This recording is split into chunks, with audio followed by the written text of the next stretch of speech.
प्रधानमंत्री नरेंद्र मोदी ने कहा कि आतंकवाद को कुचलने का भारत का राष्ट्रीय संकल्प है।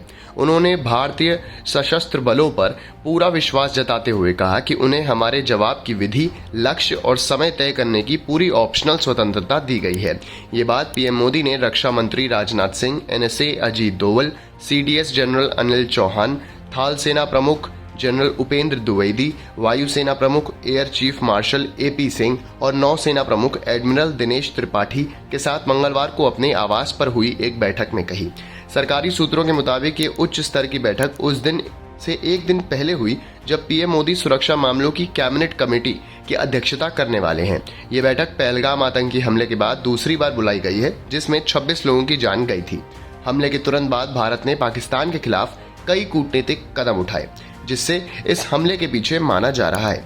इनमें पाकिस्तानी नागरिकों के वीजा रद्द करना और सिंधु जल संधि को स्थगित करना शामिल है। पीएम की रक्षा मंत्री, सीडीएस, एनएसए और तीनों सेना प्रमुखों के साथ हुई ये बैठक इस बात की तरफ संकेत करती है कि कुछ सैन्य कार्रवाई पर विचार हो रहा है। एक सरकारी सूत्र के मुताबिक पीएम मोदी ने भारतीय सशस्त्र बलों की प्रोफेशनल कैपेबिलिटीज में पूरा भरोसा जताया। उन्होंने जोड़ा कि बलों को हमारा जवाब की विधि, लक्ष्य और समय तय करना पूरी तरह ऑप्शनल इंडिपेंडेंस दी गई है।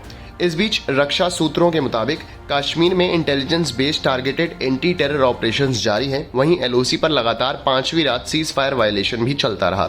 सेना ने बताया 28 और 29 अप्रैल की रात पाकिस्तान सेना ने कुपवारा और बारामूला के सामने के इलाकों में और अखनूर सेक्टर में एलओसी पर बिना किसी उकसावे के छोटी हथियारों से फायरिंग की। सेना ने कहा कि भारतीय सेना ने इसका प्रभावशाली जवाब दिया। इसी मंगलवार गृह सचिव गोविंद मोहन ने एक बैठक की अध्यक्षता की, जिसमें बीएसएफ, आसाम राइफल्स और एनएसजी के महानिदेशक, साथ ही सीआरपीएफ और सीआईएसएफ के वरिष्ठ अधिकारी शामिल हुए।